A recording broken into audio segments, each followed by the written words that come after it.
Yes, people, we are back live. We are back live on the Sarcasm City TV YouTube for another edition of the Sarcasm City Sports Q&A, where we answer sporting questions from the chat. And there's a lot been going on, in particular Chelsea.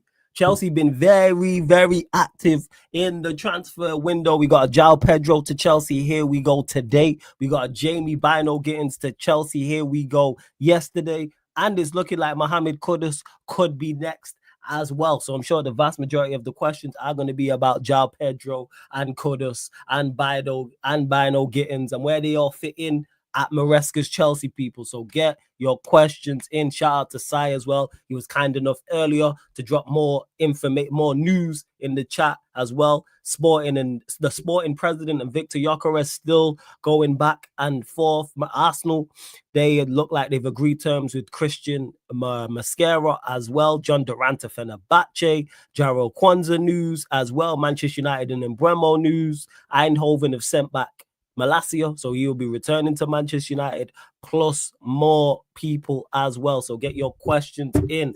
If you're new to the channel, people, and new to the Q&As, this is all about the audience, the lovely citizens in the city of Sarcasm. Get your questions in. If you're a member of the channel, your question takes priority like a super chat. So if you're a member of the channel, then I will star your question and I'll get to it. If you super chat, I will also star your question and get to it. They're the two surefire ways to make sure your questions are answered. But make sure you run up the likes though. Whether you're watching this live right now or watching this back after the live, hit the like button on the video. So important you do that. Share this out across all the socials.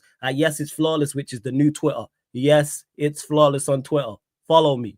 Yes, it's Flawless on Instagram. Follow me. Retweet and like this post about this very show. Retweet and like on Twitter. Share from the Instagram. And just as important, actually, make sure you follow at Sarcasm City TV on both those platforms as well. And subscribe to the channel Sarcasm City TV. Roll to 16,000 subscribers. Big up to Chinlu in the chat. Big up King. Big up Zipex. Big up AJ as well. Zaya, big up also. Jez is in the building. Ryan's in the building. What you man telling me, man? What's going on? You look good? Yeah, man, I'm good, man. What you saying, bro? Yeah, all blessed, fam. All blessed. You already know. And big up to Sai, says Flawless. We're just starting to get to the questions. Says Flawless, is this PSG team the best at keeping the ball after Pep City team? It's ridiculous. Every time I watch them, I get impressed, even though I know the level that I'm gonna get in terms of them keeping the football. The way they keep the ball and everybody's comfortable on the ball in any scenario, in any situation. It's crazy. And they make the right decisions, and the weight of pass is pretty much spot on. And they know when to play the ball on the deck. They know when the ball needs to be lifted. They know when it needs to be a switch. They know when to play a risky pass. They know when to recycle the ball, it seems. They know when it seems to be a give and go. Like Jez mentioned it, extremely well coached. Extremely well coached. I think with them, they have full trust in all their teammates. Yes. Like, they just trust all their teammates so much. And honestly, it was when we played them in the Champions League a few months ago. Even though it went to penalties, they should have battered us over both legs. They were by far the better team. And especially the game at their place in Paris, I looked at it and I thought, oh my God, this is, for me, that was the best team I've seen us come up. That was the best I've seen a team play against us in years, probably since COVID, to be honest. Probably maybe since like Pep's first City team, maybe. Because we had a better team back then, and the way that City team would play against us was mad. But I'd say this PSG team is the best I've seen us play in years. That's how good it was. I was like, oh my God, genuinely. Like, as soon as they played us and went through, I was like, they're winning it. I was like, this team is too good.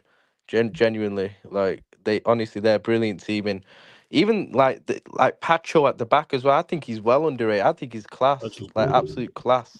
Like 1v1, he wins his duels. He's got the presence. He's great on the ball. Like, he's a top player, man. On that? Yeah, go on. Hey, I ain't seen no people saying Bundesliga talks on Pacho, bro. Just saying, man. But nah, man, to piggyback on what Ryan just said. Now, like, I'll be honest, I'll go one further, bro. Like, I think there's a massive gap between this PSG team and Pep City team right now. 100%. It's not close. In terms of keeping the ball. Obviously, you can probably argue about the fact that they didn't have necessarily like certain midfielders in midfield. The physical profiles were not necessarily there, so you can probably argue that. But I think even the wingers keep the ball better than the I think the wingers keep the ball better in the PSG team than what they do in City. And I think one of the key aspects as well is just that they're playing with a false nine. Like Yes. at City, the City changing to Haaland, it massively impacted them in terms of how they keeping the ball. They're still one of the better teams, just all of sheer quality. But I don't think how City played these days, even the season prior last season, I didn't felt like City was amazing in that season either. But they were able to just get it off line because they were going up against Arsenal. But like after PSG for me, it's then probably Hansi Flick's Barcelona right now in terms of being I'm able to keep the guessing. ball. I'm guessing Side might here be talking about. Yeah, he's talking about Prime City team. If you throw If he's Prime City, talking about okay, Prime there we City go, team, there we that's go. kind of Yeah, different. I've guessed he Yeah. was Yes, talking about. there you go. Like, uh, because the thing is, Prime City, I do, Prime City just never had the type of midfielders that PSG are playing. I That think that's one midfield. of the key. I think it's key the profiles in terms of how City play in their prime compared to the profiles that PSG are playing with Enrique right now are so completely different. Where like I feel like I would be disrespecting the City team if I sit here and say like, nah, they don't keep the ball as well. Like I think it's equal to be honest. Like when City was in Yeah, their prime, same. I feel like they were literally popping everybody off the pitch. Like they Yes. were doing pretty Yeah. much what PSG are doing right now. And I think one of the key aspects which a lot of people don't talk about is the fact that, and Flores, you talk about literally in the last stream and when we watched the watch along, I literally mentioned that months ago when they started playing much better. Hmm. It's not how they keep the ball; it's the way they recycle the ball back. Yes. Insane counter pressing. Even if they lose the ball, it feels like they always have the ball because they always win the ball back immediately. Yeah. And this is where you I need think like the guys way, committed. You need guys committed to be able to do all this. So it's not only like they have flair guys in their team, they have the flair guys, all the technical ability that. But I think which a lot of people don't speak about, which I think City teams were back in the day as well, is that they were physical. The Physical in the way physicality of of being able to demand the type of pressing that you need to do, the amount of off-ball work that you have to do. And I think a lot of people don't speak about that aspect of the game because it seems boring. But this is what made those teams successful. The difference with Klopp, for example, or a Hansi Flick or Nagelsmann is they relied on extreme pressing. yeah, They're more like, yo, we want to play this direct football. We want to win the ball back. We're doing the same thing in terms of winning the ball back and pressing, but we want to play direct, super direct, and that's the difference. you're more likely to get caught out that way. That's the thing. Going the other way, if you play that way, I'd say. But when you play like a Klopp, Hansi Flick kind of way, but I think with PSG and City, like the Prime City team, I think I'm not going to say like one team's better than the other because it's extremely close. But like from a preference point of view, I get probably more kind of I enjoy watching PSG's team more than that City team just because like the fluidity of their attackers, like just like their like Kvaratskhelia and players like that. I kind of just get like more joy out of watching PSG than I did, you know. Well, to be fair, I didn't get joy out of watching that City team because that City team was just stopping us from winning stuff. Do you know what I mean? But in yeah. terms of like from that aspect, I would just prefer PSG's, but like I'm not gonna say one's better than the other because it's preference at the end of the day. Like they're both top teams who both did the treble. I mean, to be fair, the City team that did the treble, that was when Haaland came and stuff like, and they just became more of like more direct towards Haaland, whereas before they were like playing the false nine and stuff as well. So yeah, that's the thing. City are different teams at the end of the day. So it's which Prime City team you think was best as well. To be honest, was it Centurions? Mm. Was it the one just before Haaland? Was it the one with Haaland? Like again, it's just which one you think is best as well. So No, first it is. And once Fats and Prime come back, we'll definitely ask them about the JOAO PEDRO situation as well. Sai says flawless panel all the time. Actually, I'll get to this. Don't worry, Sai, I've started as well. Oh, let me get to it. Wait 1 second. So this is the JOAO PEDRO news. JOAO PEDRO to Chelsea. Here we go. Agreement done club to club for fee in excess of 50 million. JOAO will travel on Tuesday for medical tests and contract signings ready for the FIFA Club World Cup. Since Fats is the only Chelsea fan here. Thoughts on the signing, Fats? Talk to us. So yeah, I'm sorry. Very excited to the prospect of this signing. And the fact that people have been talking about how we can kind of stockpiling attackers. Well, that's not the case regardless for this. I just think that this JOAO PEDRO signing is more to the fact that, right, we've got arguably 3 games left in the FIFA Club World Cup. So I think really it's like we might as well just go for it, because apparently there was kind of small window for us that we can register a new player before the quarterfinals coming up. And I think it's like what I've seen so far from JOAO PEDRO. Like I've seen him playing as a left winger in Watford days. I think he's played some of the games where most of the times at Brighton as a central attacking mid. I would have thought that he played up front as well at one point, but regardless, that's a good addition as well. Consider the fact that you've got at least 4 players that we're trying to ship off the books. Nkunku's going to be gone. I think Jackson's going to be gone. I'm hearing rumors about Madueke going to Arsenal. Then there's also Raheem Sterling that we still need to get off the books as well. Mark Yu will be going on loan regardless. Who else did I miss out? But yeah, that's pretty much it. Really, it's like, yeah, it's a good backup regardless. But when he'll pass that medical test, I think by tomorrow we'll probably sign him and he'll join up for the rest of the team for the upcoming game in Philadelphia. Okay, I don't think, but for me, it won't be crazy. It won't be crazy enough that he might start, but I don't think he'll start regardless, because of the fact that he's on holiday. Like he's a bit rusty at the moment. So yeah, just join up for the first team and then see what you can do with it. Jess, what are you saying? Thoughts on the signing? I think Joe Pedro is a good player. Like, I don't think necessarily it's about player. Do I think 50 million is kind of crazy? Yeah, but then if you put into consideration what type of Premier League attacker can you really get that is above, let's say average, let's say not even average, just say above average and better. Which Premier League player can you get for like less than 50 million these days? Technically you really can't, to be honest. So them spending 50 million, I'm not necessarily surprised, considering the fact that you had Newcastle bid 45 for Elanga. Shout out to my guy, but Elanga's not a 45 million winger, but they got rejected even from Nottingham Forest for that type of money. So people complaining about the money that they spent, you can look at it from the one perspective and say 50 million is crazy, but then what I just said, compare with the other attackers and how much they go for these days now. No, the player, I think he's a good player. I don't think he's a bad player. Is it a player that I feel like intrigued by, or I feel like I want to see him play football and that? No, not really. I think he's just not good. I just think he's a good player. Like, I feel like for the depth and having just numbers, it can help, but how much will he impact? Like, my question mark is more so, how much will he impact Chelsea in terms of winning football matches?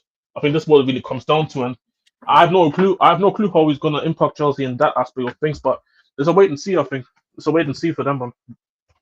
First, Prime, what you saying, man? Hope you're blessed first and foremost. Second, thoughts. JOAO PEDRO, chat to us. Thoughts on the signing? Happy about it? Not happy about it? Prime. I think it's a bit lagging behind though. No, I think he's on mute. Are you muted? Yeah, Check if you're muted. I There you go. was watching something. No, it's all Okay. good. Thoughts on JOAO PEDRO?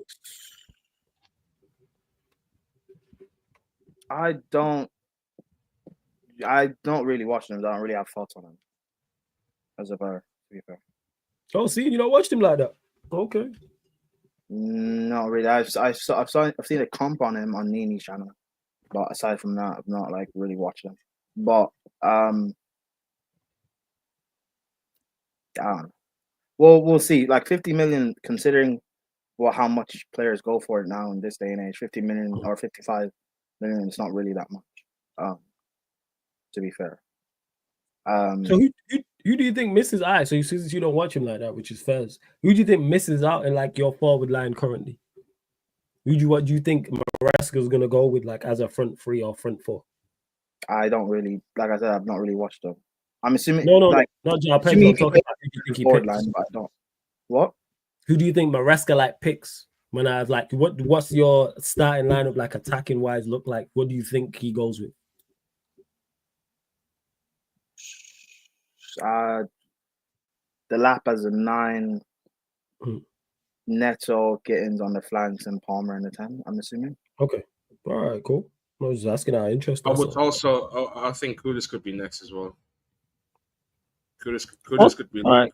You know what? Kudus. Thoughts on that, Prime? We're even gonna go there, but let's go there. You have been heavily linked to Kudus as well. Talk to us thoughts on the Kudus links. I personally rate Kudus. I don't know. Like last AFCON, I said he was the best like young player at that tournament, even though like Ghana only really played 3 games. I rate Kudus, but he's not had a good season. A big factor, to be fair, could just Best be young West player? What? Best young player last AFCON. No, I said that to you, bro, during the time. Shit. Probably because I was slandering because I felt he was shit, man. Probably. No, I I said, or well, at least I said that going into the tournament anyway. Best young player. Go on, Going into the tournament. But regardless, yeah. He's not had the best of seasons, but that could also be a factor of just how bad West Ham are and him wanting to leave. But I don't know. We'll see how it pans out. At least we're getting like better attackers than what we have. But I was gonna say, you lot moving. If it's Kudus, JOAO Pedro, Bino, Gittins, Delap, Palmer, not moving serious. Bro, yeah, how it's gonna look is interesting to me. That's what I'm and the next step is we just need another center back. Definitely a goalkeeper. Left back. Actually, can I say something on that? Because obviously, I know because how you just said how JOAO Pedro, Gittins, potentially Kudus, it seems like serious business and all that. I'll be honest, I'm not really that impressed with that. I think they're all good players in their own ways, and I feel like they can impact the games and all that. But I don't think I'm impressed by that. I'm impressed. I think Chelsea are serious if they go and try and buy a top keeper. If they're going trying to buy a top centre back. If they do that, then I'm actually impressed by the Chelsea window, because obviously I know Gittins as a player since I support Dortmund, and I know the fact that he will fit what Maresca wants, and I think he will impact Chelsea. But again, just impact. I don't think he changes Chelsea. JOAO Pedro, impact player. I think his best role is as an impact. Kudus, this is where you can probably argue. I think he's slightly overrated, but each to our own. You can at least sit here and say, you know what, he can actually change certain things. And goodness gracious, who do you want to run a half the truckster, the runster, truckster out there on the right, Neto, or do you want Kudus? So you can literally decide. But I think Chelsea, where I'm seriously looking at Chelsea, say you're making the next step in terms of trying to actually get closer to competing this. If you're getting a new goalkeeper that I look and say is serious, and a centre back that can say like, not only is he healthy, but you can rely on that, because as of right now, you guys been playing what Colwell and Tosin at centre back right now. If you don't include Fofana, right? Yeah, I didn't Badi Yashile as well. He's played from time to time. Yeah, but even Badi Yashile. But like, again, the current centre backs right now. Is we need to improve on. I know. I was asking about the centre back. I know. I'm gonna get to that. We're gonna end up signing. I'm pretty sure we'll end up signing Magnon anyway towards the end of the window. And a backup left back as well. We need someone to cover Cucurella. But let's just stick for the starting position. So can play left back and as a backup center, left center back. Yeah, it's in addition, just that's why I said that. Like, obviously, we know they need more, but they're attempting to address their forward line. That I heard that, but I don't rate it. I don't. It's okay. Let's do it this way. Let's put it this way. Okay, cool. We attempting to try. I'm saying Spurs are attempting to improve their attack. Let's say they go and sign 3 players, wherever we rate them or not. I use these examples now: Garnacho, Callum Muendo from Rennes, and let's say as a right winger, you're trying to go and sign Dibbling. We're trying to address that. We're trying to, in Spurs' mind, they're trying to improve the attack. But in reality, most of us don't probably rate most of these guys or think that some of them are good players, some of them are definitely not good players. You're looking for more needle movers. Exactly, and this is my point. Like, I feel like Chelsea buying good players. I think Kudus could be. And this is what I was saying. Kudus could be a needle mover even though I have my opinion about him. But the other two, I'm looking at the other two. The players we've brought in are upgrades within our actual system. No, I don't disagree with that. I never debated that. I'm talking about the fact that upgrading dog shit players is not hard, in my opinion. You know my thoughts. I don't rate none of them. In my eyes, I don't rate Modric, Joe Felix that everybody was sucking off. No, he's on his way to Turkey. No, I'm not. No, all like, these guys.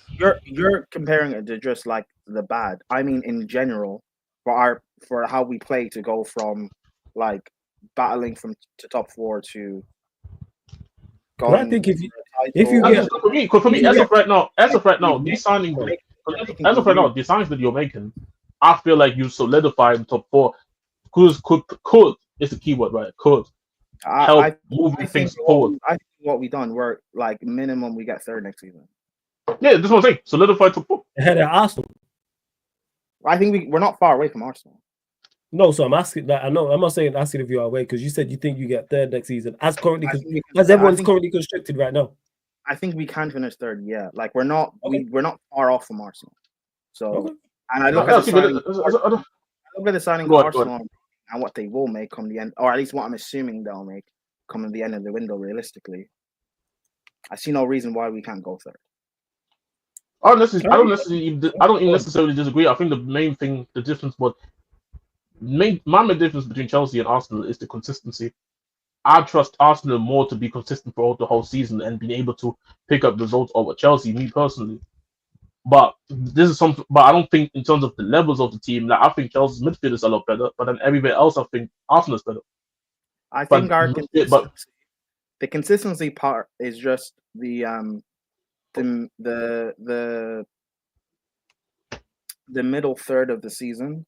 Yeah, but it's still part of the season, and that gets fixed by having better players and some of the guys. I heard that, but I feel like if Lavia can stay fit, which I don't have a lot of hope in Lavia being fit, but we have Usugu who's a backup DM. Santos is here, so we fixed our midfield depth. Reece James hasn't got injured in this calendar year, so from an injury perspective, he's good. And we have better attackers now than we did last season. One in terms of like the quantity and quality. Yeah. Definitely. So that massively helps us in the points that we dropped last year. And also Maresca has another year of experience, so like that's I don't disagree with that.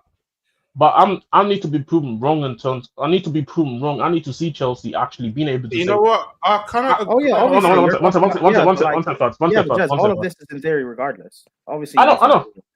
That's why I'm saying. That's why I think this is where I'll give Arsenal the slightly I'm giving Arsenal more of the benefit of the doubt that I'm at least, even though they've been failing in terms of what they're trying to be doing, at least they're of a certain level on a consistent basis from season to season, where I say I just trust them to be able to get through a season. Even last season when they were starting to get riddled with injuries, it's all those excuses, that's their issues, and I don't care about that. But this is what I'm saying, like I just trust Arsenal more. But even back to the point where I was saying is that, like I said, I don't necessarily disagree with what people are saying in terms of they're improving their attackers.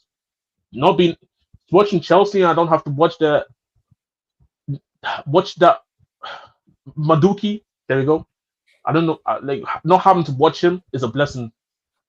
Having not to watch Neto will be a blessing for me personally. I don't mind watching Chelsea, but when I see these guys, I turn the TV off. Bro. I'll be honest, I don't want to watch these guys, bro.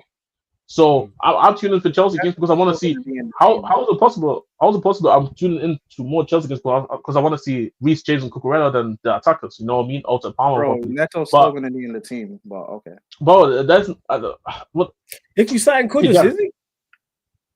Bro, you know what? Yeah. What? You reckon he plays on the left ahead of Bido Gins? No. In the team, I mean, like in the actual squad. That's what we're on the right. Oh yeah, he's gonna be in the squad. Let me clarify. We're playing a lot of football. You are. I'm talking starting 11. I'm talking starting 11 on a consistent basis. But I don't think it's necessarily the best to have one set starting set. But let's be honest. Every team has let's be honest though. Every team has. There's going to be a team. Let's say there's like 60% of the season. There's probably going to be 111 playing 60%, and then the rest of the 40, however you want to split it, this is where you see different type of formations. But there's gonna be one set formation in terms of not formation. Sorry, one set starting at 11. Let's be real. Most teams do it. Like I said, I Even don't City, think it's. even City, who've been rotating. Yes, most but we're also not City. We have a lot of young players. I don't think it's smart to have. I don't think it's smart for them to just be one to have one set starting 11 because they're young. They're going to have inconsistency. So the fact that we have depth in our attacking areas, that means players can come in and out, and we can still keep some form of a quality level. So you don't think that Maresca looks at it in the perspective of like, I know, yes, there's options there, and I can change things up, but I have in his mind, I already know what my best 11 is. So you're gonna feel like I don't know what he thinks. His best 11. If you're gonna clarify it, let's say you sign Kudus. If you sign Kudus, Kudus is starting more games than he's not. That's a fact. Probably, probably, but Kudus again, Kudus is not probably. If you sign Kudus for 70 million, Kudus is starting most games than. Is it going to be 70 million? Or 60 million? This is what the rumor. This is what he rumored. 60 million, 70 million, 50. If you sign Kudus is starting more games than he's not. Absolutely. Palm is going to start most games. One of JOAO Pedro or Delap is going to start most games. Neto on the left as well. That's free of the front four. So that leaves only one spot. I think JOAO Pedro is going to be used as a 10 as well, to be fair. Okay, so if JOAO Pedro's moved as a 10, what is it going to be? Palmer as a 9? No, it'll be Palmer. No, he's from Palmer. Pedro's going to be used as a 10. If JOAO Pedro comes in here's the thing. And Bino Gittins was how much? How much was Bino Gittins? 55 million pounds. 55 but you guys are talking about starting 11. That's fine. I'm talking about having a quality squad. We're talking about actually. No, but nobody. No. So regardless of who starts, I don't like. No, I think it's a quality I have squad. actual depth now. Yeah, the interest. You do. That's why I said you lot are moving serious. The interest to me is who misses out.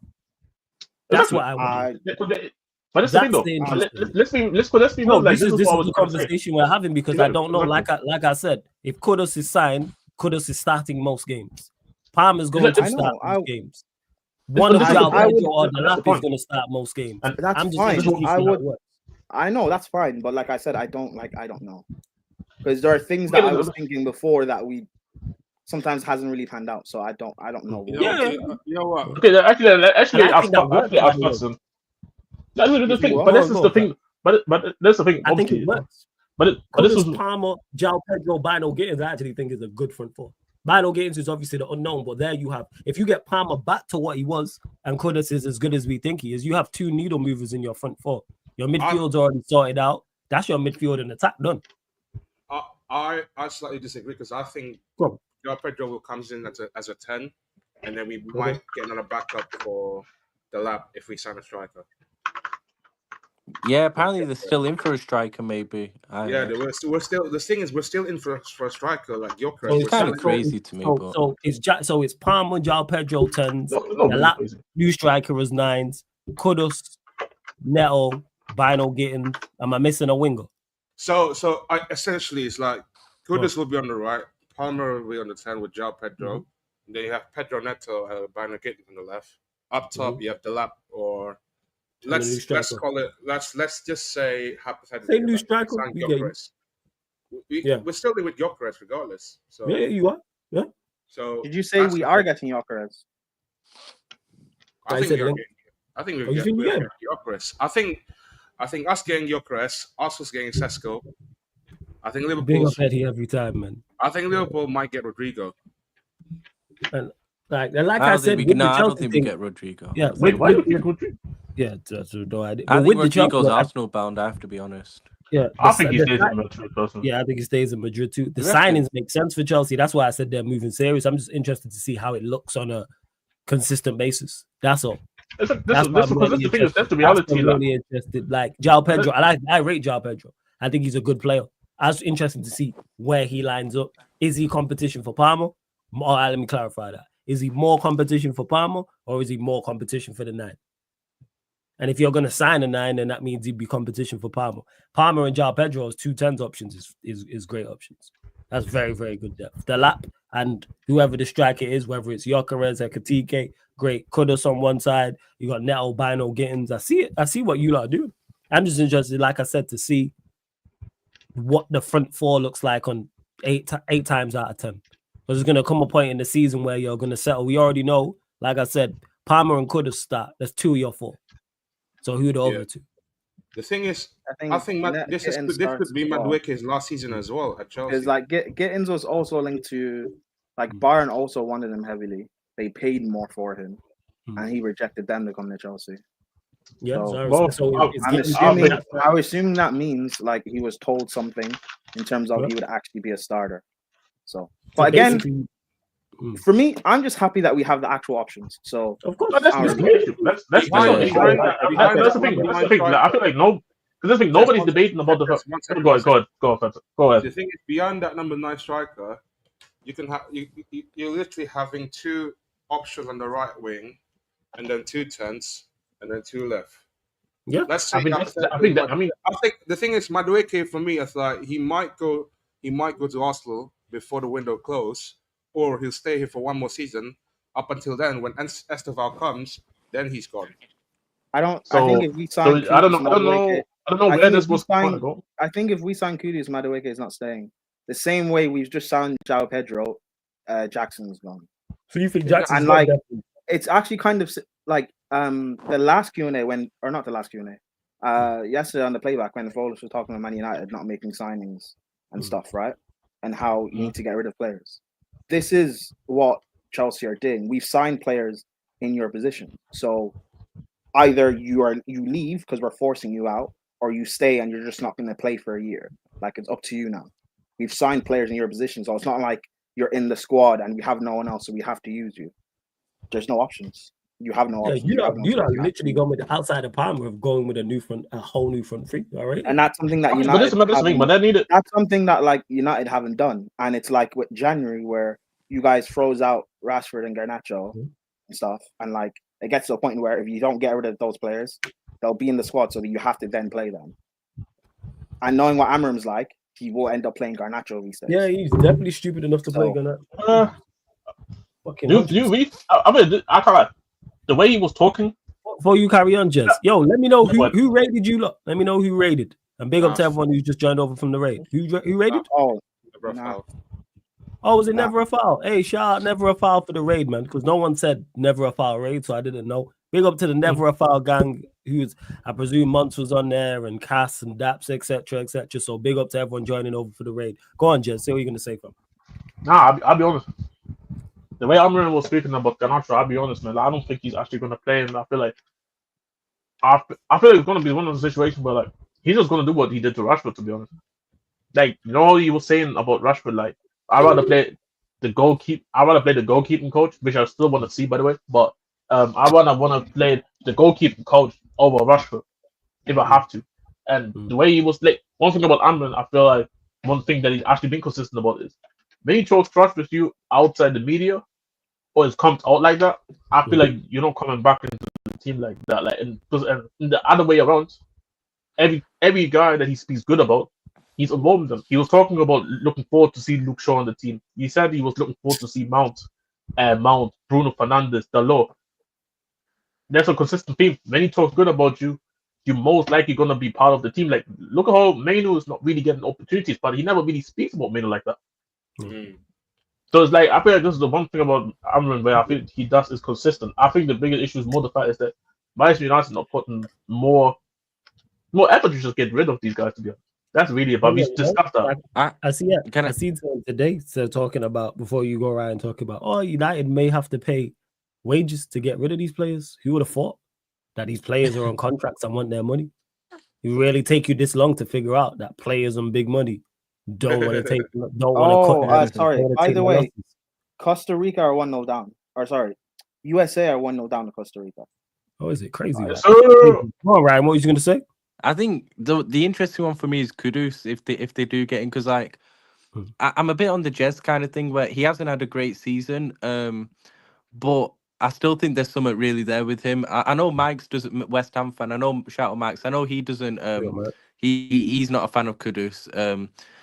And Kudus, he hasn't really had great output since over the last couple of years. Even last season, he didn't have great output. But I actually think whilst he is versatile, he can play on the wings and century. I think his best position for me is as a 10.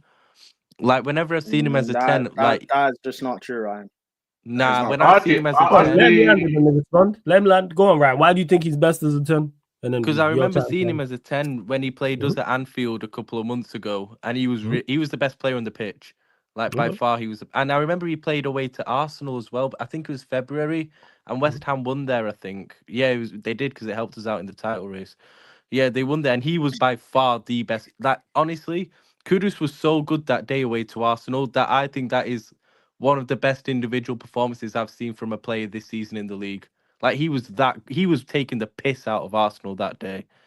Like I just think he's better when he's central. I don't think he's as great on the wing. I think he's really good centrally in my opinion. Like he can play I'm not saying he can't play on the wings, he can, but I just think he's better when I've seen him centrally, to be honest with you. First. I Go on, disagree Ryan. because I think when I heard from West Ham fans last season, like most of the time they play him as a left wing, and even that position he was You mean the shit. right wing? No, left wing, left. Yeah, When they he played the told, other side. Okay. Yeah, They but were everybody knows playing he's not a left but winger though. they told us Lopetegui that at times played him on his the best left. position was in the right wing. His best Yeah, position. right wing. Yeah, Yeah, 100%. but Right. because now the thing is, Kudus is not a 10, Ryan. The times when he's played No, him but as 10 the doesn't ironic work. part is I actually agree with Ryan. I think his best position is central. I do think that. Right. Ryan, why do you think his best? Why do you think his best position is out wide, Ryan? His best games when he's played have come from the right. Yeah, Do for you West think Ham. he's a capable 10? I think he's a lot better. Capable as in like is he good in the 10? Sure, but he's better Yes. out wide. Okay, Much that's what I better was out asking. I think he's only for West. Because we have to consider for West Ham, his best position is on the right, and I do agree for West Ham. But I think for somebody who has been following Kudus his whole career, I think he's better centrally. I think when he has open space to run to, I think this is where he's at his best element. I don't think he's necessarily the curator, but I think he curates by curating, not curating by like he passes and everything, but more like kind of like Driving with fitness, the for ball. example, driving with the ball, Yeah. attacking the defenders and all that. You lot correct me if I'm wrong, because you lot probably would have watched more West Ham. When he's played 10 for West Ham, has it not been him and Bolden kind of like as two floating 10s, not a 10 in a traditional sense of like a 4-2-3-1? No. No, for West Ham, honestly, I think for West Ham, I think he's better on the right. I don't think he's that good in for West Ham. But West Ham have been so poor this season that it's like, barring Bowen, more or less everyone's been bad. Yeah, everyone's been bad. Yeah, I'm saying the Bowen have been like 2-10s type of thing. It's not been a solo 10. No, over the Kudus has been at West Ham 2 seasons now. Yeah. Over the last 2 seasons, Bowen has played like at least a season and maybe a season and a half as a 9, because West Ham haven't had a 9. Yeah, they haven't because of the Antonio. So he's played 9 and Kudus has played out on the right. before that. Okay. But what I also like at Chelsea now with the attackers that we now have is that hopefully Maresca can be a bit more fluid with how we play with our forwards, and they can interchange. That is something I'm actually kind of looking forward to. I think you got because with like Kudus, you can play 10 and wide. Palmer can play anywhere across the line. Pedro can play anywhere across the line. The lap likes to drift out. There's flexibility there. Like, that's what I like. I would like that. So, but you probably agree with that. But my question is that, but do you think that this has to come down to then Maresca coaching them that way in terms of playing them? Because one thing I say about PSG all the time is that yes, these players are comfortable across the front three, but it's not necessarily the players; it's the coach who puts a lot of effort into making the players play. That's what I'm saying. That's the question. That's what I'm saying. And also because playing like an attacking style, sometimes it takes a while to bed in. So we've had a year bedding in, but now that we have the better players and also players used to playing that way, maybe we can start to see more flexibility in the way we play. Not saying it's going to come at the start of the season, but at least halfway through the season or come towards the end of the season, hopefully we start to see more flexibility with our forwards. But that's my question though. That's my question though. Like, do you believe that? I do think we will see that. Yes. Yeah. So so you don't have to straight away though, but at least I don't. That's fine. That's fine. Like you saw, we're definitely gonna see that. No, I 100%. Like it's not something that is easy to do. Like in order to have guys like I feel like I think a lot of people see certain teams do it and think it's easy, but it's a lot of effort that it takes to obviously do that on the pitch, and all of that comes from training. That's why I'm kind of like wanted to ask if you believe that Maresca has it in him to coach the team to that level. If it's cool, obviously you said yes, so I ain't really debating anything like that. That's just me asking the question because I've seen people trying to say this about Thomas Frank and how if you're trying to get some attackers who are a bit more comfortable with the cross free, how the thing can interchange and all that. I'm like, Thomas Frank doesn't coach football like that in my eyes. So that you're not gonna see interchanging wingers and strikers playing on the right and winger on the left winger playing on the right or playing in DM or some type of shit. You're not gonna see that. So that's why I wanted to ask about Maresca being able to do that. But honestly though, for me, I think the for me to be really generally impressed about the Chelsea window is if they go and get a serious goalkeeper and a serious centre back. That's me though. No, they have to Yeah. add. No, you definitely have to add to it. Like when I was talking about it solely from an attacking perspective. And with Kudus, because I'm sold on Kudus. Like I think in a better team, I look at him and go, "You are a potential game changer." I put Palmer in that bracket, even though he's been poor for a number of months right now. If they get them two on it, that's a serious attack with the assistance that they have from your JOAO Pedros. But I know Gittins, I don't know too much about, but know he's at least of a decent level. And then you add in the likes of Pedro Nero as well. They could potentially get a striker also on top of that, especially with the midfield. Of course, there's a lot of ifs and buts.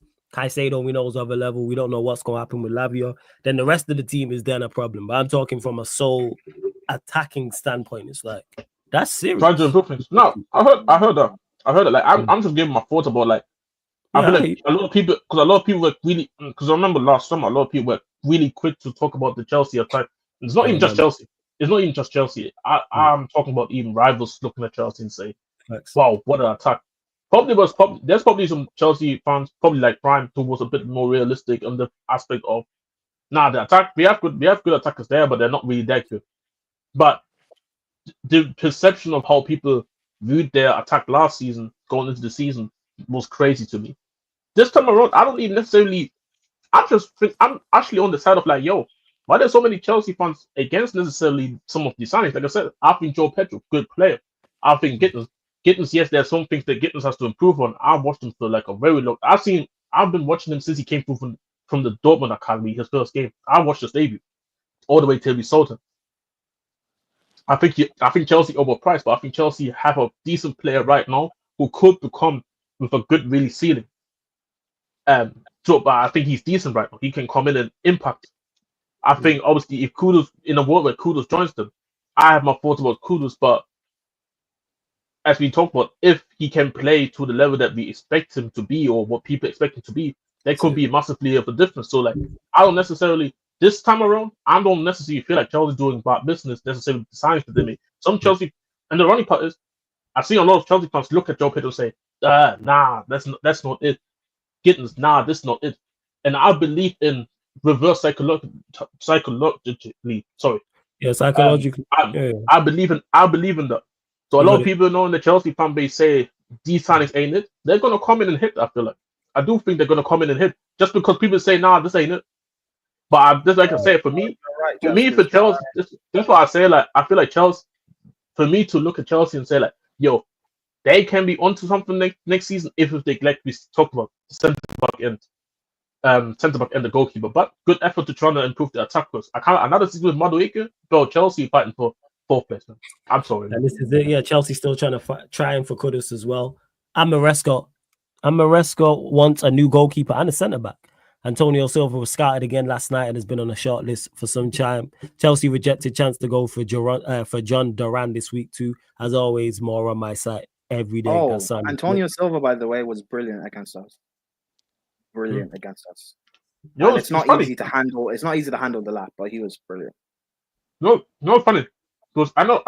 Obviously, Steven's been thinking fun, but it's also the Portuguese fans who say that Silva is not overrated these days. No, even though I remember when he debuted for them, he was fantastic. So I don't know if it's the thing of his stock used to be really high a couple of years back. No, they used to be high, but I do think he's overrated. It's the fact of because Northside did a preview with Lewis and they were talking about Antonio Silva and Benfica's defense because of the coach they have, and they've been quite poor this season. No, they've especially been terrible. defensively. Poor's not even the right word. They've been shocking. That's why how it looks like Antonio Silva's stocks have dropped, but he is still a talent, and he is still a. I agree. I agree. So, that's what I was thinking. That. Yeah, I mean, to be fair, I would like him at Chelsea, but Colwell is going to be playing in the middle of our back three, so I think having him in would kind of negate that point, maybe. But I think, what type of profile do you look like in terms of because Colwell will be starting. I feel like so you're looking probably for somebody on the right. When we switch into a back three, we need a left-sided centre back that's comfortable in wide areas. So we're linked with Hato, who I think we are going to get. And he's someone who can play left centre back, can also cover at left back as well. I think he'd be a good signing. I would love to keep Vega. I was screaming about playing Vega, back before the season began. He should be in the team, but for whatever reason, looks like he's going to be sold, which is unfortunate. Wasn't it because he wanted to play centre back more? Yes, and he starts for us at centre back. But you think he's better than Colwell? It's not even that. They can play together. Yeah. Well, I do believe he's better than Colwell, but regardless, they can still play together. Because they move anyway. We started Colwell and Badiashile together. Yes. And we played a back. Well, we played a 3 at times, but we played in a 4, and it still looked fine. Colwell played just a right centre back in a back 4, and it still worked. So there's no reason why it can't be Colwell and Renato Vega as a partnership. And the way they both are individually at centre backs, they would complement each other in a partnership. But whatever. I think the centre back that Chelsea should be, because you're saying always somebody who can play on the left but also complement the right areas. I personally think that I think Hato's a really good talent, but I still think he has like a lot of ground to do as a player, and I feel like he would be better as a backup viewer. I think somebody who can come in and start immediately and bring the impact with the level of being able to improve. I think if Chelsea could secure somebody like a Lukiba from Leipzig, I think that would be a fantastic signing personally. Like I know they were linked to Huijsen. I'll be honest, I don't think Huijsen would have been the perfect signing, to be honest, for them. I think it's more like just the hype that he had. I think Huijsen for Real Madrid fits better than what he does for Chelsea. I like Huijsen. I think he would fit, but the thing is, Huijsen would only work in the middle of our back 3. He wouldn't work playing, say, left centre back in a 3. This is what was my. The way Cole is, even though Cole was improving on his aggression, the way Cole is as a defender, we need the partner for him needs to be someone who can do all the dirty work. Kind of like Rio and Vidic. We need a Vidic to match, the other side. But this is what I was talking about with Huijsen. Is like that's what I was kind of going into, like just the type of player he is.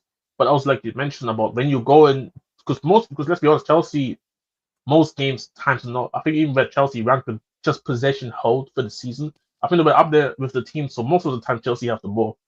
So you guys play in the back 3, and I feel like with Huijsen, even though I think he's a good defender, I don't think he's like a defender that I want to have in the wide areas defending as well. And this is what I felt like somebody like a Lukiba is a lot better to have for Chelsea than a Huijsen, even though Huijsen is probably going to have a better future than maybe a Lukiba, even though I think Lukiba is super massively good. It's just that Leipzig pricing him out at the moment, it seems like. But I think he would be a really good signing for Chelsea. Obviously, Sinak says Hincapie from from the because like he's super aggressive. He fits the mold as well in terms of the play, and I like him to be and fair. I feel like he's one of them ones as well where like you don't even necessarily have to start and immediately extract centre back. Sometimes certain games you can play on the left back. Like when Cucurella needs a rest, he can play left back. So now I think Hincapie is massively underrated as well. I don't know how a lot of people don't know about him, to be honest. Like it's the same thing. I was really impressed with him when Leverkusen came to our place earlier in the season. He was really good. Leverkusen didn't win the league. They didn't win anything, so maybe people haven't watched Leverkusen. No, but it's fantastic. Like, even somebody like a Tatsoba, I feel like would have been a good signing for a lot of teams. But I don't know, for some reason, a lot of people have this perception that Bundesliga has only bad players. But there's a lot of good players there. I look at Man United. Defenders. If you guys are going to still play this back 3, Hincapie works, bro. Of course, he wouldn't be perfect, but I don't know what they're doing over there. I'll take him couple right now. Yeah, centre backs is not on our list whatsoever. To be honest, centre backs is not on our list whatsoever. So you're gonna rock with the same defenders. They're gonna go back. They're gonna Yeah, go with probably. that. Yeah, we're going with Maguire the same. Yeah, Maguire will stick. It's the same. Outside of Lindelof and Evans is the same. Martinez back. Obviously, throw Heaven in the mix. The Lit, JOAO, Maz. Am I missing anyone? To be fair, Heaven was good to me. Heaven's gone. Heaven should play. But again, my manager. No reason you got Heaven. And that's the thing. When United fans are like gassed about the signings they've made so far, I'm like, nah. Let's see how much of a difference it makes with the manager you have. Because signing. See, you know. Oh yeah, but Mbuemo. Let's speak about the. Mbuemo will get done. So. Signing. I'm joking. Can I speak about the? People don't realize nowadays in football. Because they never learn, they'll realize, man. Your manager makes a big difference, bro. I can't wait to hear where we're gonna finish and how many goals we're gonna score this season. I can't wait for that call. I reckon we'll finish top half, by the way, with all our people Oh. don't rate in our defenders and stuff and all the issues and Sanchez, we still have the third best defender in the league.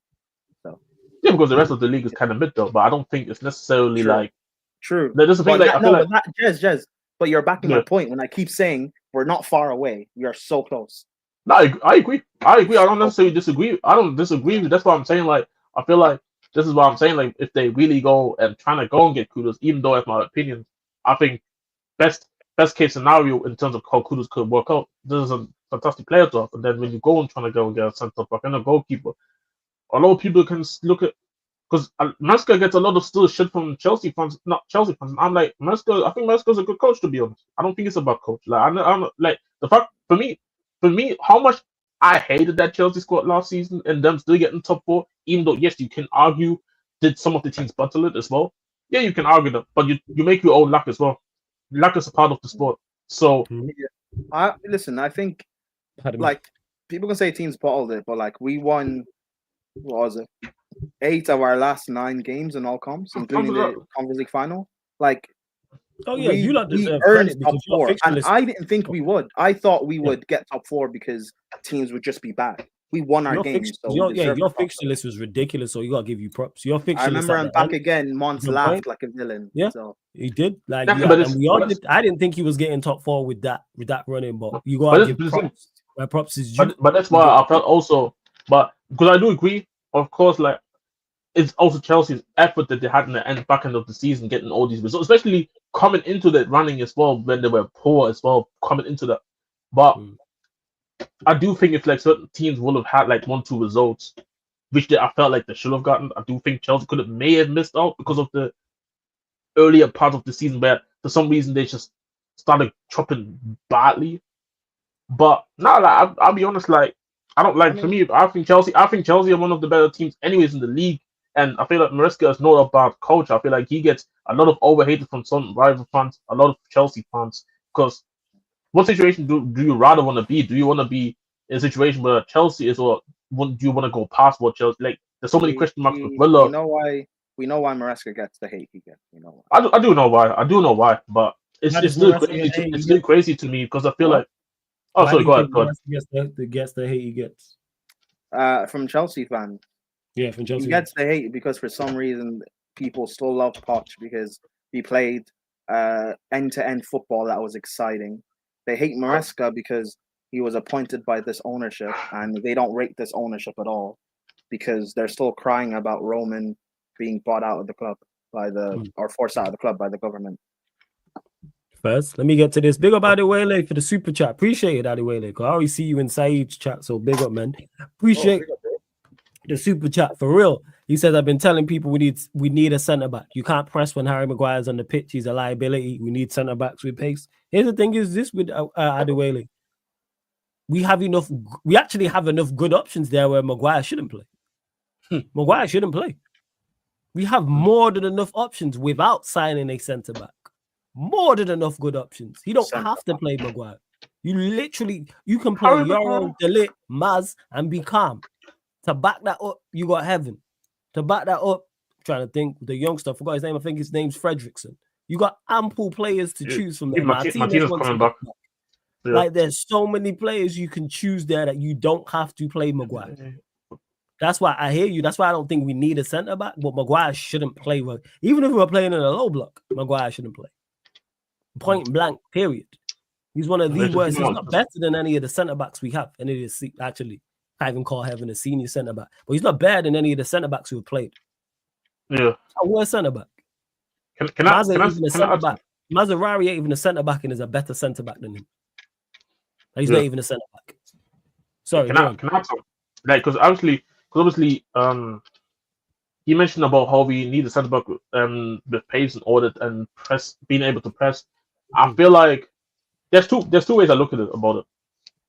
I think there's some flaws about the centre back options that United do have in terms of how we can't necessarily maximize how United can play with the both centre backs, and how I feel like, even though I think they're all good options to have there, how to maximize things, there's I think certain profiles and certain abilities, some of that they don't have, some of them, and some they do have, but because they're all kind of too similar for my liking, I feel like how you cannot maximize it.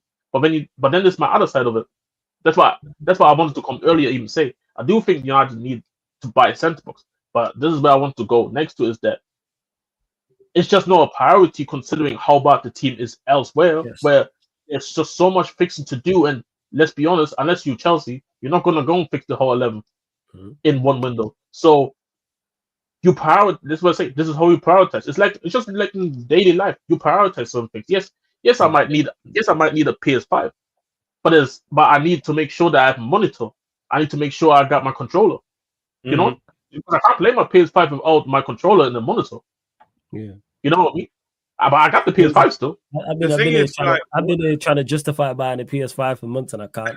Same as well. I can't justify it from. I can't just like whereas a monitor, a new mic, or a new camera. I can justify. No, honestly, Faster. Don't say same. You're rich. Don't say same. No. What do you mean? No, you're rich. Don't do that. You're rich. It's like I don't have time to get PS5, and that's a problem as well. It's like, okay. You have time to go back. Eddie's asking a question, by the way, for us in the chat. Eddie, about half hour, I'm gonna push back the Bayesian show. Big up Omar B for the raid. But yeah, to answer this, like even with the centre backs, it's kind of like even I forgot about it. As much as I don't rate Dalot, him as a right-sided centre back, I have zero issue with. Yeah, you want to play Dalot as a right centre back? No. If it comes down to, as a right centre back in the 3. Yeah, as a right-sided centre back, Dalot's fine. Has he played? Because defensively, he's fine. The issue is on the ball. He has the mobility that here we're talking about. Like the thing is, people get misunderstood. Being a centre back is very, very tough when you are playing a back 4. When you are playing in a back 3, if you are playing as the left-sided centre back or the right-sided centre back, you have to be dreadfully awful as an individual to look bad there. You have to be. All you have to be is mobile a little bit, be able to track runs. That's it. As bad as the low. I don't think it's that easy because. So you also have to be comfortable in wide areas. A lot of centre backs are not comfortable playing. That's why I'm telling him in a foot. But that's what I'm talking about. That's why you put the fullback. Yeah. Dalot's defensively. I don't have no issue with Dalot. The issue. I think where you come from. I remember if you're a Maguire as centre back or you're not comfortable in wide areas, of course you'll struggle. I hear that to an extent. I'm talking about. That's why I said if you're mobile as a defender, whether that's as a fullback or a centre back, and you can't play in a back 3, you need to quit the sport.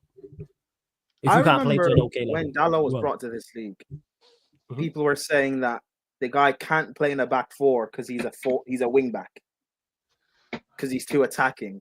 Now it's that he can't play as a wing back.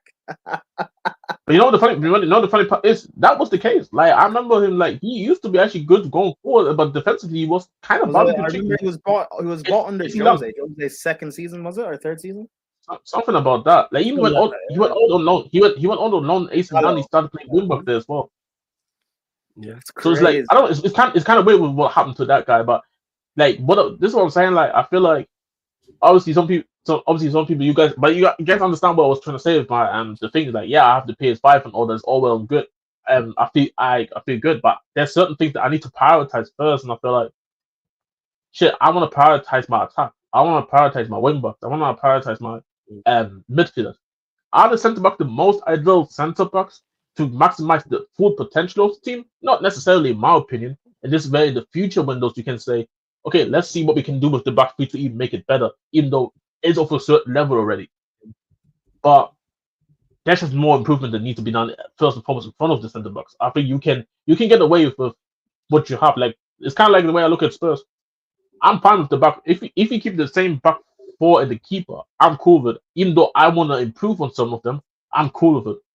This is the rest where I want improvements. This is where I need stuff. Yeah, like that's it. That's where I'm at with it in regards to it. Like, that's why I mentioned Dalot as a right side, because defensively, I don't really have no, like Eddie mentioned it there. With Ten Hag the season before gone, he got the what's it called? He got player of the season. It was a terrible season, but that's because he didn't have to do too much going forward. Once Dalot has to go forward, the problem is even at wing back. It's rare, like obviously all defenders get done, but it's rare I have issues with him from a defensive standpoint. Everything's on the ball and going forward. That's where the issue lies. So forward line, so him as a right-sided centre-back, I've been saying he's a better right-sided centre-back than he is as a starting wing-back, not starting wing-back, than he is as a wing-back. Of course, you don't want him starting as a centre-back, but I'm saying as an option there, as backup to someone. Squad player, yeah. First. Yeah, as a squad player, yeah, cool. You have JOAO who can play there, Maz can play there, that's two, right there, off top. Who can comfortably play there, and I bet De Ligt can play there too, that's three. So he's fourth, and there's probably a youth player I'm forgetting about who's ahead of him, but there's ample players there. But if he's there, which he has done, he's played there a couple times. This is cool. I see him there. I'm like, all right, no qualms, because I know what I'm gonna get from you. And like that's what it is. Like just be as long as you're mobile and you have some form of defensive nous, which he does have, you'll be all right there, especially as a squad player, without that. But that's what it is. But this manager is just the daft. But it'll be interesting to see with Dorgu, with Ahmad. With Dorgu, with Ahmad, and Dalot, who misses out at wingback. Or does he vary it? I don't know. Because we're going to sign 210s. We're going to sign a striker. So that shuts up shop there. What do we decide to do? Good evening, everyone. All right, blessings. Is that game-by-game basis? Big up facts.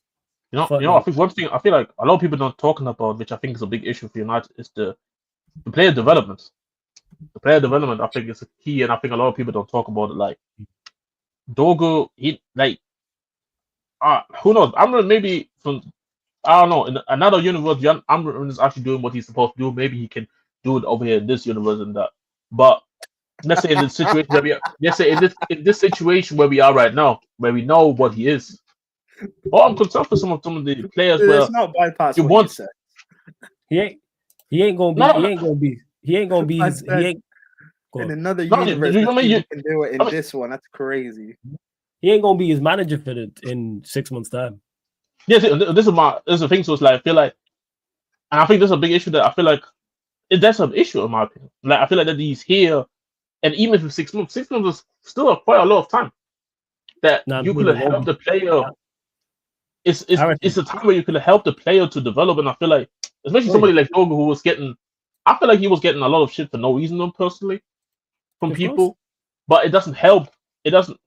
But the reality is that people are going to keep on continuing that, and I feel like it's a young player as well. I feel like the best thing that you need is a coach that can really get the best out of you and get the best side out of you. So I feel like if Amran is going to do what he's going to do, and I'm worried about some of the younger players in that team. Obviously, we talk about Maino all the time. His progression for the next 6 months most likely going to be pushed back because the manager's not going to play him over certain. He's standing still. The way Dorgu is you're not really trying to get more out of Dorgu or being able to improve him in the position that he's currently playing, when in reality you should be playing actually quite well into. You kind of not helping. Yeah, he might play well, but you're not helping him progress as a player. Good. Ahmad is probably one of the weirdest young players at United ever. I feel like that I have seen, because it's like even young. This is the thing. This is really, like he's mid-20s. He ain't young no more. That's crazy. This is a crazy part. And I feel like. If you're saying mid-20s, he must be 25 then. No, he's like 23, 24. Yeah. Oh damn! That's like it's close to mid-20s, but he's close to I don't class him I don't put him in the same bracket as like a.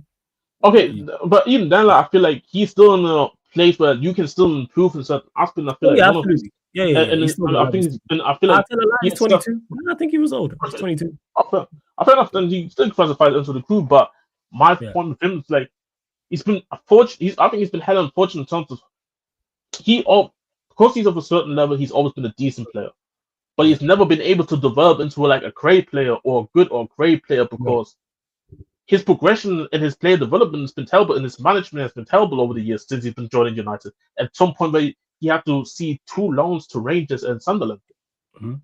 They probably did better. You know what I'm saying? Like, so I feel like United need to start thinking about how they not only get the best out of the young players that they have right now in this current time, but how can we make these players better each season coming into the season? It's not the MO fam.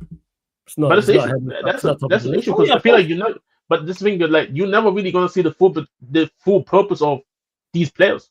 You're not gonna see what you bought them for and what you thought you're gonna get. You're never gonna see it if that's not in mind. And I feel like people are not speaking about that. Yeah, because people, you know why? It's because people bury their hand in the sand on these type of things. It's a signed talent thing. Yeah, it's like people thinking Football Manager like it's so easy to develop a player, but in real life, players don't develop by just the more football I play, I just get automatically better. You think Hansi Flick is not helping Yamal in aspects of making him better player with the amount of attacking players that he has coached in his career. He's helping. Yamal is a special talent, but I would imagine that Hansi Flick is helping him as well, becoming a better player, picking up certain things that he's not doing right. And I feel like at United, especially in recent years, this hasn't been done. It's kind of like I buy you as a young player and go there and just do what you can do. I'm not here to develop you. That's not the right way to do it when you buy a young player. Me personally. Nah, agreed. And like that's what it is. Like head of the list. It's not head of the list. You know what I'm saying? You sure, Eddie? If not, I'll catch you tomorrow or Tuesday. Like it's not. It's not head of the list. It's not again. Being like I've discussed yesterday, we were talking on the playback. Being better and being the best is not top of the priority list for this football club. Can you bring up the comment? Kobe M. Yeah, Kobe M says United Football Club shouldn't be a development center. Young players should have the Barcelona players. Should have the likes. The Barcelona players have been given a chance. Players like Garnacho, Amas, Collier are too average for United. Here's what I say to this, but it should be because you kind of answered your own what I was gonna say in this comment. Players should be of a certain level despite their age. So yes, but if it's a good youth player, we still should have levels to go, type of thing. It's the thing, and I feel like it's also. I think it's also common to what I was saying is that I never sit here and said United should become a kindergarten and develop all these guys.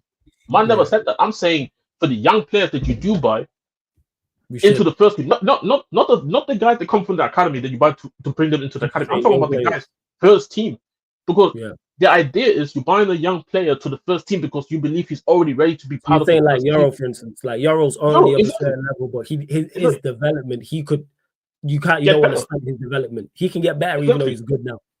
Like imagine for some, let's say for some odd reason, man, something takes over Amrit and he decides, fuck Euro, bro. I'm not gonna play him no more. I'm playing Luke Shaw on that left side. You think that's gonna help the Euro for the next 6 months develop or becoming better over the time? That's going to probably demoralize him thinking, why is that fuck Luke Shaw playing on the left side center back over me? Yeah, when I'm already of a decent level. This is what I'm saying. Man is not saying become a development center. Nobody said that. You're saying the young players, they should be getting better. They should be getting better as they're already contributing right now. That's the whole point of buying a young player. As well, man. Love to my bro. It's like bit of Saeed, man. But imagine me seeing Spurs buy a young player and I don't see the coach. I'm not asking the coach to make him better. What is the point then? Might as well buy somebody who's ready to play. And I know he's of a certain level that we want the player to be in the team. It has no point. Yeah.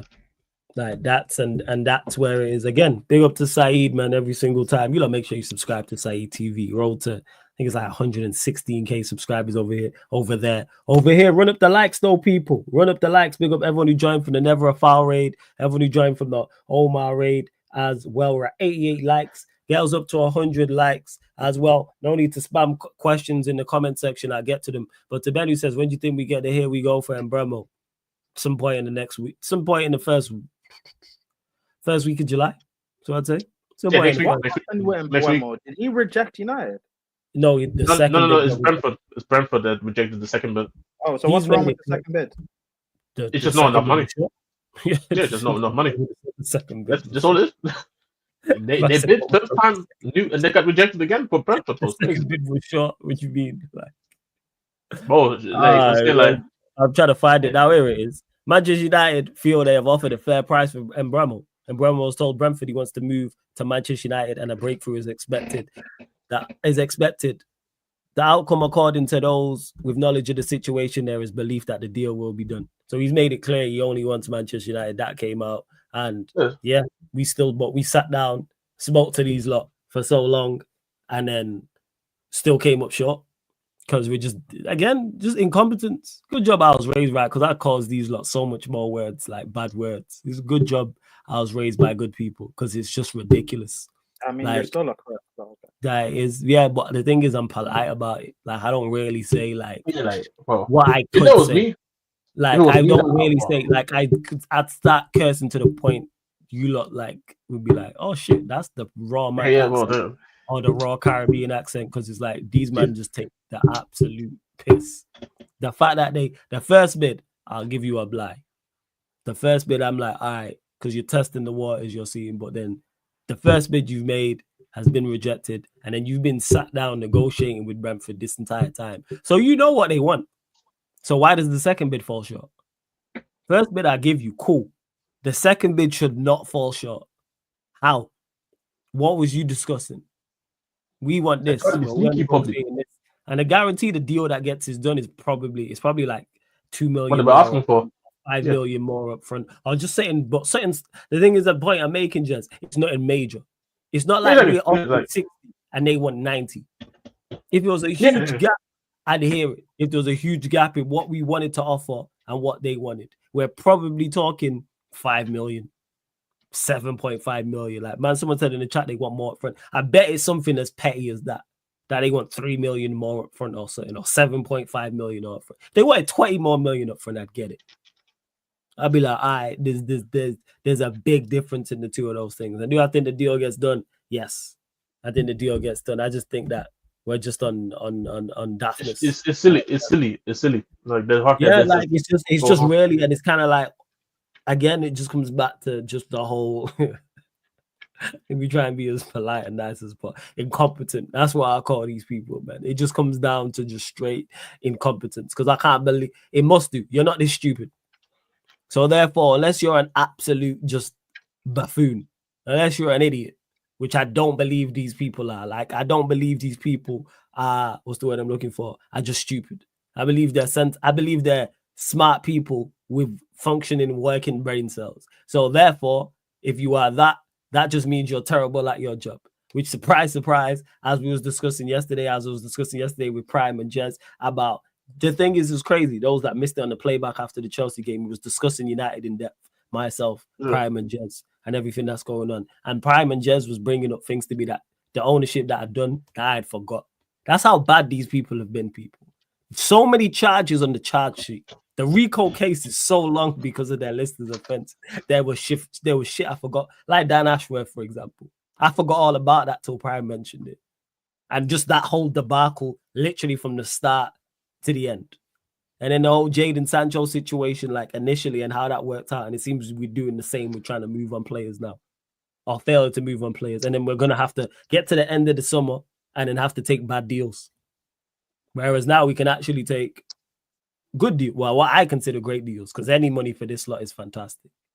I keep stating this. Any money for Garnacho, 30 million for Garnacho is phenomenal for transfer. For us, fucking phenomenal. Same way with the rest of these lots. So, but the list goes on, people. Like, we'll see what's what. Go on. Are you about to end? Are you about to end? You got five. Go on. Yeah. Because I want to quickly just mention this about Spurs, and I feel like I need to mention that because I feel like our fans are generally like it's like they don't know our football club, isn't it? Like, I feel like I'm more pissed off by the fans, the fact that they crying and shit like that, like in terms of what I'm seeing, in terms of like, why is this player not coming, and Why can you not get this player? Like, bro, and Barrow made it clear since day one he wanted to go to Man United. Like, Barrow was one of the example. Like, and Barrow made clear to Man United that he wanted to go to Man United. He made clear again to Tottenham that he wants to go to Man United. And it's like, I don't have a problem with the club trying to see if they can convince him. It's cool. It's not the end of the world if you get rejected by. If there's a 10 out of 10, and let's say you're the 6 out of 10, and there's a 10 out of 10, you competing for one girl. It's okay if you get rejected by a 10 out of 10. Sometimes you gotta sit there and be like, bro, it is what it is, bro. Keep it stepping, bro. But the way the thing is, right? The thing is, people don't view United as a 10 out of 10 anymore. No, bro, they need to start. Like, this is my problem, though. That's probably why I'm assuming. Like, I don't know what, but I'm assuming that's why Spurs. The thing is, me calling Spurs 6 out of 10 was me being nice, by the way. I know, but people don't view Man United even as a 6 out of 10. And this is my problem. This is what I'm saying. Like, why are you Tottenham fans so delusional? Why are you Tottenham fans so delusional? I'm sorry. No, but that's why they're angry. That's what I'm saying. But why though? Like, why you guys like? For me, Man United and Spurs are equally as bad. That's why. I don't give a damn, bro. I don't give a damn. Real Madrid could have a better season that we had, and be as bad as we are, and I'll still say that they're a 10 out of 10, bro. I couldn't give a damn, bro. I'll be honest. And for me, it's like, maybe and I feel like winning a trophy and stuff would change things, but no, it doesn't work like that. It doesn't work like that. Then let me tell you the truth, people. It doesn't work like that, man. One trophy, and for all the people, by the way, they say, "Oh, when Joseph was gonna go and win us a trophy, he's gonna change the mentality of the football club." I told you guys back then in the day, Joseph can win us a trophy and nothing changes. Ant won us a trophy, nothing has changed. I told you guys this. We could have lost this final. For United, it was a blessing in disguise. We could have lost the final. We would have had the same window as of right now if we would have lost the final. DUI, not driving under influence, bro. Not Chris Brown settings, bro. Wait, DUI, deeply unserious institution, bro. DUI, not driving under the influence, people. Nah. These men are freaking driving under the influence, fam. When they go into these deals, they must be. They probably are. Dude, not only are they deeply under. Flawless. I don't think like what you're saying about Man United that you can't believe that they'd be this, whatever. But you also say that give people the respect that they deserve for being. No, give people the the Charlemagne quote. Give people the credit they deserve for being stupid. I don't believe any of us are stupid though. I don't believe Ratcliffe and Barada and Wilcox and these lot are stupid. So I just don't think. They know it's worse. I just don't think they have Manchester United's best interests at heart. So it's not like all of this on purpose. Not in regards to it, yeah, because they're hitting their targets. Their target is not Manchester United being the best. Because if their target from the jump was Manchester United being the best, you don't go and do a deal with the people who have us in the situation we're in. Just the one thing Manchester United fans, no pun intended, are united on is the Glazers stink, they're awful, LUHG, all this stuff, green and gold staffs, etc., etc. So you want what's best for Manchester United, you're telling me, and then you go do a deal to keep them people in place. All right, Ben. Sure. Okay. All right. But I'm saying though, and you go do a deal with the ops. Let's just take it back to that. Is someone prime that you have genuine issues with, who you dislike? Anyone, hypothetical person, you see them, it's on site, you go punch them in the face, and if you see them, and then I go and do a deal with them, what you going for? And I know your issues with them. You know what it is with me. I don't want what's best for you. No chance. If I know you genuinely have an issue with, I say this now, prime, if I know if you had a genuine issue with someone, I wouldn't fuck with them. And that's just from a friendship scale. Never mind business. So you're gonna go and empower them even more. And I'm supposed to believe you want what's best for the football club. I bet. Bet. You know what I'm saying? Make it make sense. Bet. So you want what's best, and then we'll take over and then talk about how bad everything is, but then did a deal with people who overseen us being this bad and in this state. Us being overstaffed, with all of this is under their ownership. Ratcliffe has spoken depth many times about how far away Manchester United are off and on the pitch from the top. It's like, it is what it is. My bad to Clint. My bad. And I was Oh, yeah. talking hypothetical C24. I was just making that point. There's no one actually getting hit. I'm making that point. Nah, I don't bro, want it. I'm like, just honestly, making sure, like, that's the way it Nah. is. Don't go do a deal with someone who you know I have genuine issues with. And Manchester United our fan base have genuine issues with. I've never seen it's never happened in football before where we were successful and was protesting them. How bad are your owners that we was protesting them, winning, three-peating, winning the Champions League?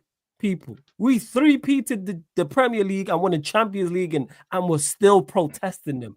Why is that? Go back and check it, people. You'll see green and gold scarves throughout. But hey, we move. well, yeah. Just to quickly close out as well with what I was saying is that Tottenham fans just have to stop being fucking babies, bitches, and all that, bro. Move on, bro. Move on, bro. Like, and why you guys acting like this club has never been like this before either? That's my biggest problem as well. Is like, why are we not getting those? Obviously, Daniel always talk. You know what Daniel always says? Like, yeah, like, but we need a bad boy signing. That, but we're not signing bad boy players. So that what's gonna happen though? And I know Spurs fans. What's gonna happen is Spurs are gonna go sign certain players that maybe not a lot of people know. I probably know them players and be like, you know what? I think there's a decent player. But I'm seeing the Spurs fans go crazy and like, who the fuck is that dude? I still remember you guys saying, who the fuck is Van der Ven? And when I was begging for Van der Ven to come to Spurs, by the way. I was begging him. I remember that. You wanted Van der Ven. And then look at how our fan base is like, to the point where our fan base even believe, some of us, me included, that he's better than Romero. To the I point. agree. And that's my point. And this is what I'm saying, like the amount of bitching that you're gonna see from Tottenham fans over the, because we're gonna sign players. Don't worry about that. But the amount of bitching that you're gonna see on the Twitter, yeah, there might not be players that are gonna change the levels. Yeah, we're not gonna go and be there in the top four, be Chelsea, Arsenal, and all that. But let's be honest, this is what the football club always has been. That's what I'm saying. Like that's why the fact for like that's what I'm saying. I'm enjoying this Europa League win so much. I don't care that it was against the worst edition of Man United that we've seen in my lifetime. I don't know when I'm going to see my ownership be like, yo, we're going to try and compete for actual trophies and win trophies again. So I'm appreciative that we won the Europa League. And you guys should be just more understanding. Or if you want to, instead of bitching, bro, honestly, a lot of people just need to go there and protest, to be honest. Use that energy for bitching that you do on the social media. Just on social media. You go on social media, put a tweet out to let your emotions go, and then you go to the game. What type of bullshit is that? Well, it's not like it's me. Like, imagine me saying, yo, fuck, I hate that nigga Madueke, bro. But then I go to Chelsea games to watch Madueke. It's counterproductive. So that's what I'm saying, bro. Like, Wait. What is your problem with Madueke?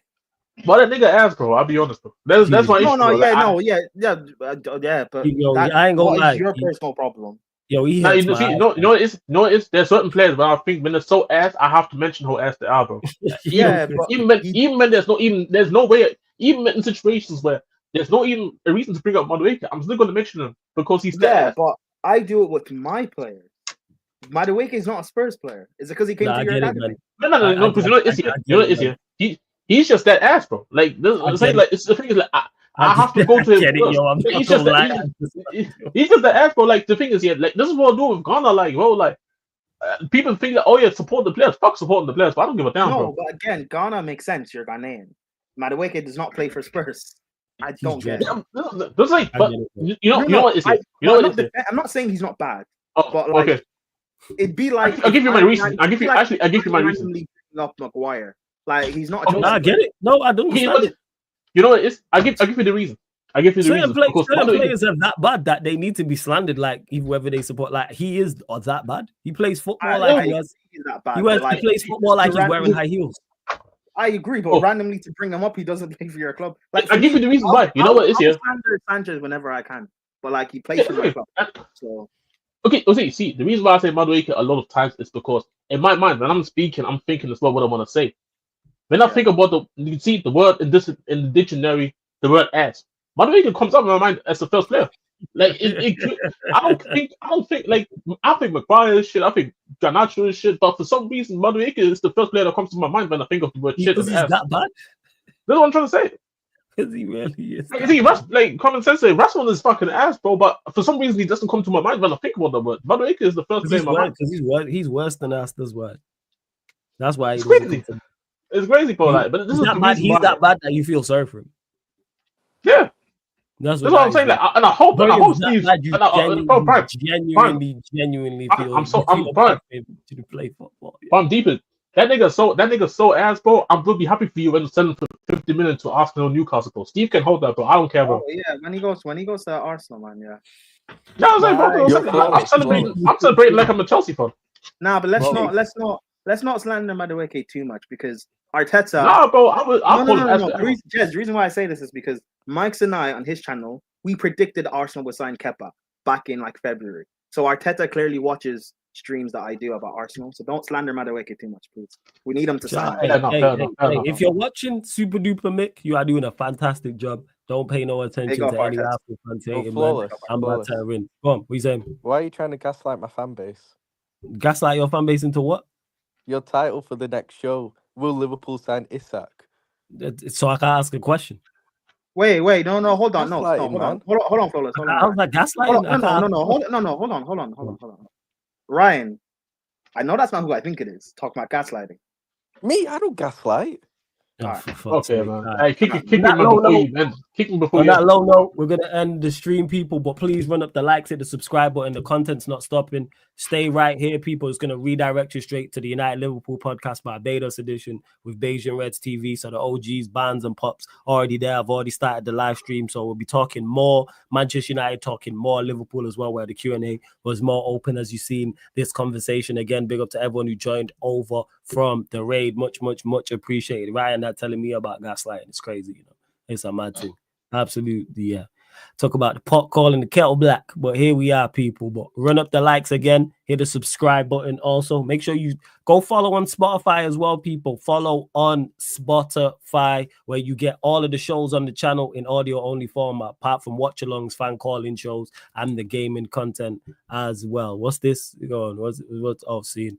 All right, people. Big up. Hope to see all you lot over on the United Liverpool podcast as well. Big up, man. And big up to Adewale for the super chat. Big up all the members. Big up all the moderators. Big up all the regulars. Big up all the new people. Everyone supporting Sarcasm City TV. Much appreciated. Literally see you lot in 2 minutes. This has been the Sarcasm City Sports Q&A live on the Sarcasm City TV YouTube. Thank you very much for tuning in.